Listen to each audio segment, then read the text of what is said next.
Palestinian civilians didn't deserve to die in Israeli strikes, U.S. Chief Security Advisor says. Here's a summary of the article.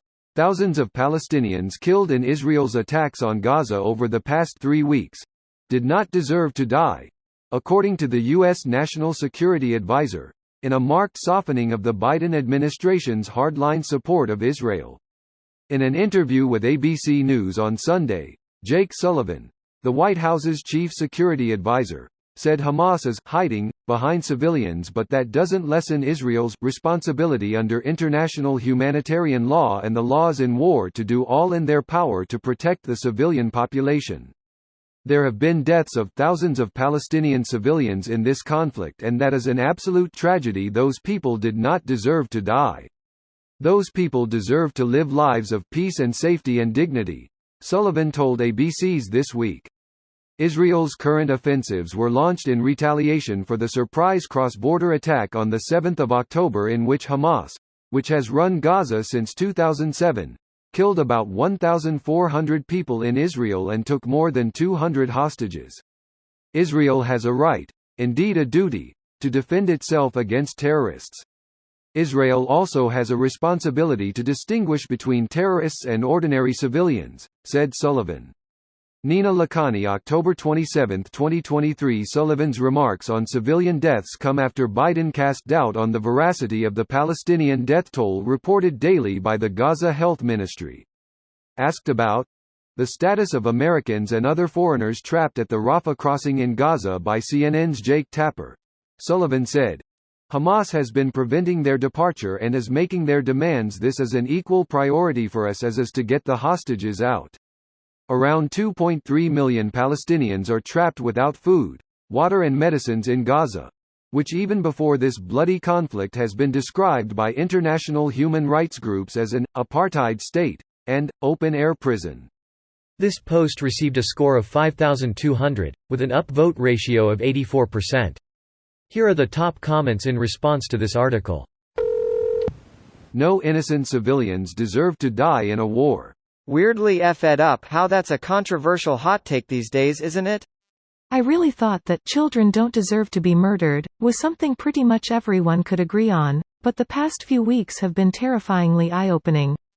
There was a BBC article about Omar and Omer, two 4-year-old boys who both were killed in the past few weeks, Omar from a bomb strike in Palestine and Omer from the Hamas attack in Israel. Both boys' deaths were met with people on social media arguing over it and trying to deny that the boys were even killed.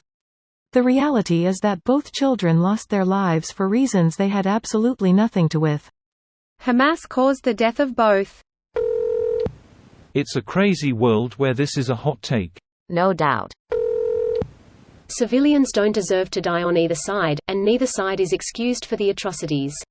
Unless you're Israel, then the world's biggest power in the entire West will back you. Or unless you're Hamas and the whole Muslim world conveniently ignores how you're using civilians as weapons.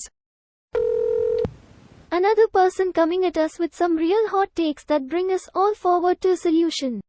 Agreeing to view both Jews and Muslims as human beings with equal worth is bringing us closer to a solution. And what needs to follow is equal civil and political rights. Wild that some people find this controversial. Iraqi civilians didn't deserve to die. Vietnamese civilians didn't deserve to die. Korean civilians didn't deserve to die.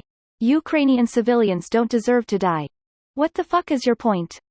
There's plenty of people who think Palestinian civilians deserve to die, because they didn't evacuate after the warnings. 1. You'd be surprised. So one might ask him under which circumstances civilians deserve to die? That's just an invitation for him to say no civilians deserves to die on either side of this conflict. Which is a fairly uncontroversial view among non-crazy people. But it doesn't change the calculation much, as it's also accepted that civilians will die in any military action. Greater than which is a fairly uncontroversial view among non-crazy people. I wish, but anytime I say something to that extent people start accusing me of supporting Hamas, _. Does it imply civilians in literally any other war did? Does Black Lives Matter imply other lives don't matter? Of course not. It's a shame Hamas uses them as human shields. uses their schools and hospitals as military headquarters, steals their aid and blocks their exit. This video was automatically created by Reddit to speech. The article and comments in this video were selected from Reddit according to their upvotes, and any paraphrasing was performed by smmry.com, without any human intervention.